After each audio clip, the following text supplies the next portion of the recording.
Regardez ces vagues qui s'écrasent avec une force brutale contre les falaises imposantes de Ténès. On dirait que la Méditerranée elle-même, forte de sa sagesse millénaire, refuse l'approche de tout intrus qui n'a rien à faire dans nos eaux souveraines. Frères et sœurs patriotes, compatriotes fiers et dignes, ce que je vais vous révéler aujourd'hui va vous glacer le sang et en même temps vous remplir d'une immense fierté. Le 16 janvier 2026, il y a à peine quelques jours, nos glorieuses forces navales algériennes ont infligé une humiliation historique à la marine française. Oui, cette marine qui se croyait encore toute puissante en Méditerranée. Imaginez la scène, une frégate de guerre française ultra-moderne, la FS Gapra, fleuron technologique de la marine nationale, équipée des systèmes les plus avancés de l'OTAN, s'approche discrètement de nos côtes, sans autorisation, sans demande préalable, sans le moindre respect pour notre souveraineté. Mais voilà, ils ont sous-estimé la détermination algérienne, ils ont cru pouvoir agir comme à l'époque coloniale, ils ont pensé que l'Algérie de 2026 était encore celle qu'on pouvait intimider, erreur fatale. En moins de 30 minutes, peu avant midi, nos forces navales ont contraint cette frégate française de classe Lafayette à faire demi-tour dans la panique. Elle a dégagé à pleine vitesse, comme un voleur pris la main dans le sac après une incursion volontaire et illégale à seulement 7 nautiques de nos côtes sacrées.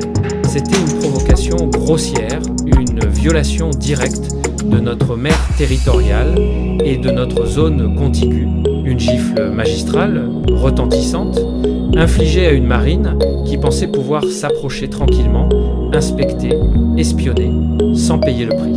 Dans cette vidéo, nous allons analyser avec précision cette expulsion navale exceptionnelle en nous appuyant sur des éléments concrets et vérifiables. Nous allons décortiquer les choix tactiques de notre état-major, les moyens déployés, les outils technologiques utilisés et surtout les conséquences géopolitiques qui obligent Paris à ravaler son orgueil colonial dans un silence assourdissant. Abonnez-vous à Algérie Puissance si vous voulez découvrir ces histoires sans filtre où la vérité est exposée crûment, sans compromis. Activez la cloche pour ne rien manquer, car, croyez-moi, ce n'est que le début d'une nouvelle ère de puissance algérienne. Commençons par le début de cette opération militaire parfaite, qui restera gravée dans les annales. La détection initiale a lieu à 11h14, heure locale. À cet instant précis, nos radars passifs de dernière génération Kolchouga, ces bijoux technologiques capables de détecter les navires furtifs sans être repérés en retour, captent un écho suspect. Au même moment, nos capteurs optroniques, côtiers ultrasensibles, installés stratégiquement sur la base navale de Ténès, identifient une cible furtive à 22 nautiques du cap Ténès. Ce n'est pas un bateau de pêche, ce n'est pas un cargo. Les signatures électroniques et thermiques ne mentent pas. En quelques minutes, grâce à notre centre de commandement naval intégré, la cible est formellement identifiée. Il s'agit de la FS Gaprat, matricule F714. Et pour ceux qui ne mesurent pas la gravité, cette frégate est l'un des bâtiments les plus sophistiqués de la flotte française. Une frégate furtive multimission, dotée du radar TRS 3D, capable de suivre des dizaines de cibles, du système de combat Cetis, de missiles Exocet MM40 Block 3 d'une portée de plus de 180 km, d'un canon automatique de 76 mm tirant 120 coups par minute, et même d'un hélicoptère Panther embarqué. C'est du lourd, c'est ce que la France a de mieux. Mais ce qui révèle l'intention hostile, c'est ceci. La frégate avançait en mode furtif total. Aucun signal AIS, aucun système d'identification automatique, aucun transpondeur actif, aucune notification, aucune autorisation. Rien. Le vide total, le mépris absolu. Mais nos marins et nos officiers avaient une réponse. Une riposte immédiate, proportionnée, implacable. À 11h22, soit 8 minutes après la détection, nos patrouilleurs rapides de classe Jebel-Chenois, récemment modernisés, ainsi que les puissantes corvettes Mekoa, 200 SN navires de conception allemande assemblés en partie en Algérie, et représentant le sommet de la technologie navale, se lance en interception à pleine vitesse. La coordination est parfaite, les trajectoires sont calculées au millimètre, l'objectif est clair, couper toutes les routes de fuite, refermer un étau naval, rendre toute manœuvre d'évasion impossible. À 11h29, le navire de soutien Eliadec, positionné en retrait, déploie 2 hélicoptères K-20 7Helix. Ces appareils russes redoutables, parfaitement adaptés à la guerre navale, se placent immédiatement pour assurer une couverture aérienne continue, un œil permanent sur la frégate française, qui commence à comprendre qu'elle est repérée, suivie, encerclée. Maintenant, écoutez bien, c'est ici que le mépris français apparaît dans toute sa nudité. Nos opérateurs radio, conformément aux protocoles internationaux, envoient des appels répétés en français sur le canal SIZE, le canal universel de détresse maritime, ainsi que sur toutes les fréquences standards. Le message est clair. Navire de guerre français, vous avez pénétré illégalement dans les eaux territoriales algériennes. Identifiez-vous immédiatement et changez de cap. La réponse française, un silence glacial, un silence arrogant, un silence colonial. La frégate ignore nos appels légitimes et poursuit sa route à 26 nœuds, droit vers notre côte, vers nos installations gazières offshore stratégiques, comme si elle était chez elle. Comme si la Méditerranée Sud était encore un lac français. C'est alors que nos forces décident d'élever le niveau. La diplomatie radio est terminée. Place à la persuasion technologique. À 11h35, nos opérateurs de guerre électronique activent l'une de nos armes les plus redoutables, les systèmes de brouillage Murmansk BN installés sur nos corvettes MEKO. Ce système russe de guerre électronique est capable de saturer, aveugler et paralyser les communications et radars les plus modernes de l'OTAN. Et c'est exactement ce qui se produit. Une émission puissante, directionnelle, parfaitement ciblée, neutralise les radars TRS 3D de la frégate. Les communications UHF et VHF sont brouillées, rendues inutilisables.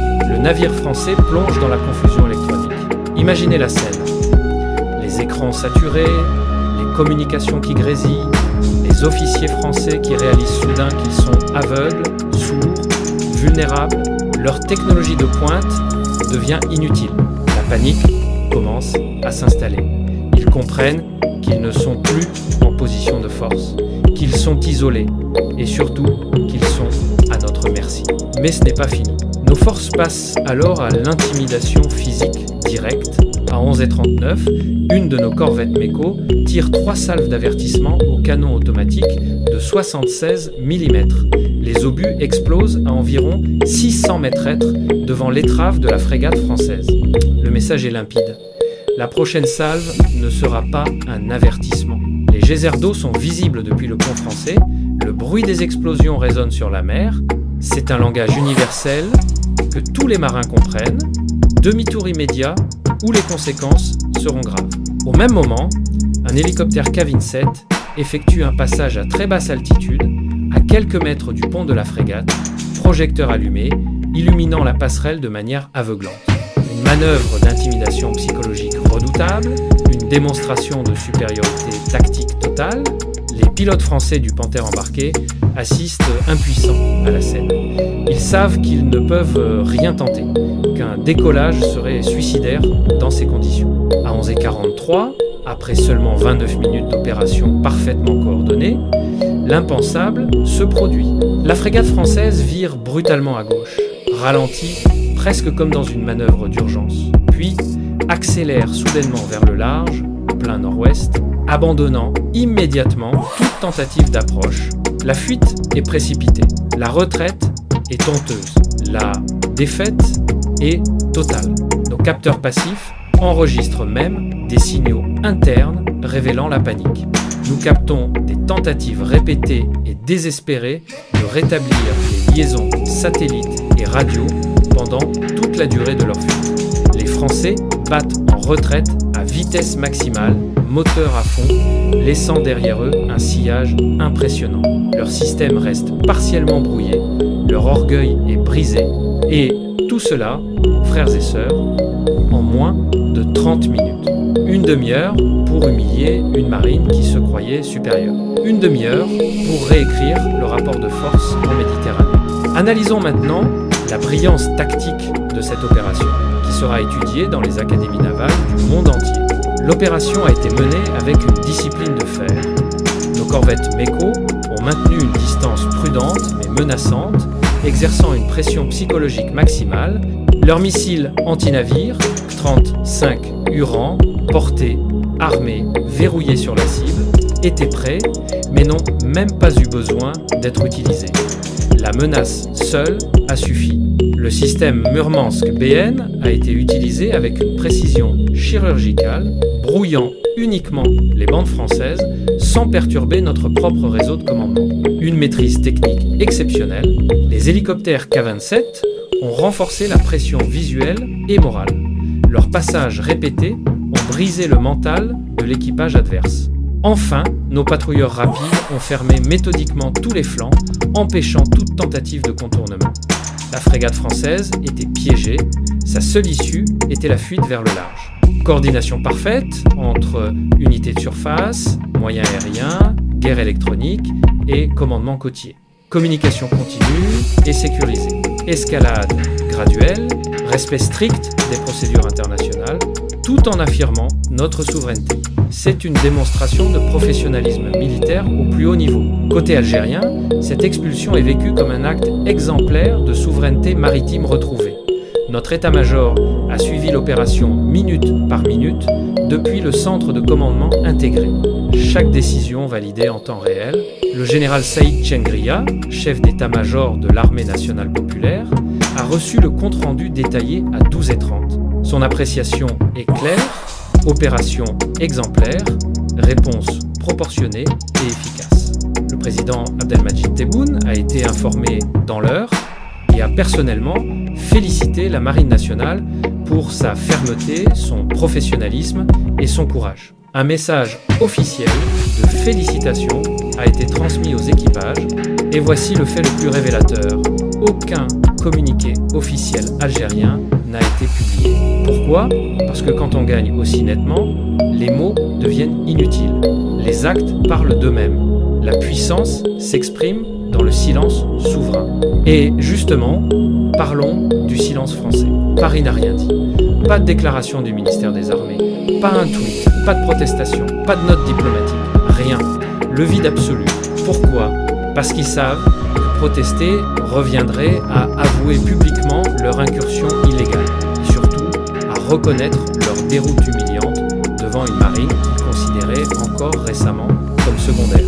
Reconnaître qu'une frégate ultramoderne a été chassée à toute vitesse par la marine algérienne, impensable pour l'orgueil français, inacceptable pour leur image, impossible politiquement pour Emmanuel Macron qui tente de restaurer l'influence française en Méditerranée et en Afrique. Alors ils se taisent, ils espèrent que l'incident passera, ils prient pour que les médias n'en parlent pas, mais nous, Algérie Puissance, nous sommes là pour que la vérité éclate, pour que chaque Algérien et chaque Algérienne connaissent cette victoire, pour que le monde comprenne que l'Algérie ne se laisse plus intimider. Mais pourquoi la France a-t-elle tenté cette provocation ? Leur objectif était clair, s'approcher au plus près de nos plateformes gazières offshore de Ténès, vitales pour notre souveraineté énergétique.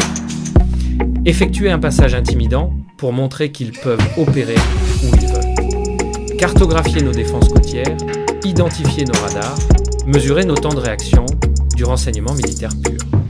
Et surtout rappeler à Alger qu'ils se considèrent encore comme une puissance dominante. Mais cette fuite précipitée les couvre de ridicule. Elle révèle au grand jour leur déclin relatif face à notre montée en puissance stratégique. Le rapport de force a changé et ils viennent de l'apprendre de la pire manière. Sur le plan technique, cette manœuvre prouve l'efficacité redoutable de notre arsenal naval intégré. Un système qui fonctionne comme un organisme vivant. Chaque élément en parfaite synergie. Les radars passifs Kolchouga ont assuré une détection précoce, donnant à nos forces une avance décisive. Le Murmansk BN a imposé une domination électronique écrasante sur un bâtiment de pointe de l'OTAN. les corvettes MECO ont démontré une précision parfaite dans les tirs d'avertissement. Et les Kavik 7 ont servi de dernier levier dissuasif, faisant basculer définitivement la situation. Géopolitiquement, cet événement du 16 janvier 2026 est un tournant majeur dans les relations franco-algériennes et dans l'équilibre des forces en Méditerranée occidentale. La France admet désormais, par son silence, que ces navires ne peuvent plus rôder près de nos côtes sans risquer une expulsion immédiate et humiliante. Cette opération sécurise nos infrastructures énergétiques et affirme notre contrôle total sur notre mer territoriale et notre zone économique exclusive. Elle envoie un avertissement clair à toutes les anciennes puissances coloniales.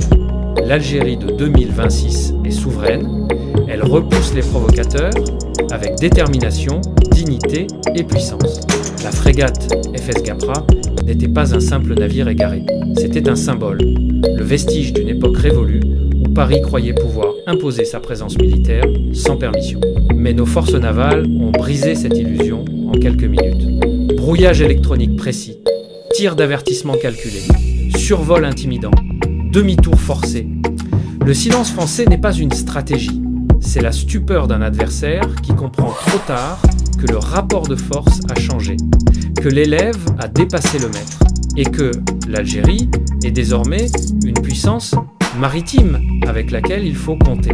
Cette expulsion prouve que notre marine a atteint une maturité stratégique et technique qui transforme chaque provocation étrangère en victoire algérienne sans effusion de sang. La dissuasion par la compétence, la victoire par le professionnalisme, nous continuerons à construire une flotte qui ne se contente plus de surveiller.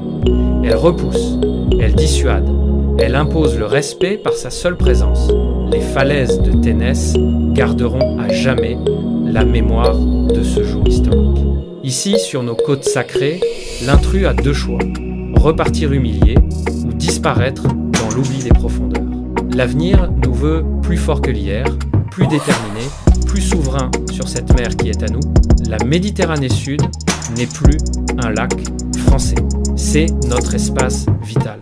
Et nous le défendrons pour continuer à suivre ces épisodes exclusifs qui nourrissent notre fierté nationale. Abonnez-vous immédiatement à Algérie Puissance. Activez les notifications, likez avec force, partagez massivement, commentez, France renvoyez à la maison si cette opération vous remplit de satisfaction légitime. Dites-nous ce que vous pensez de cette démonstration de force. Que Dieu protège nos vaillants marins, que Dieu protège nos côtes, nos eaux territoriales et notre Algérie éternelle qui ne se laissera plus jamais marcher sur les pieds. A très bientôt pour la prochaine vidéo, encore plus tranchante, encore plus révélatrice de notre puissance retrouvée. Prenez soin de vous, restez fiers, restez vigilants et restez tournés vers la grandeur de la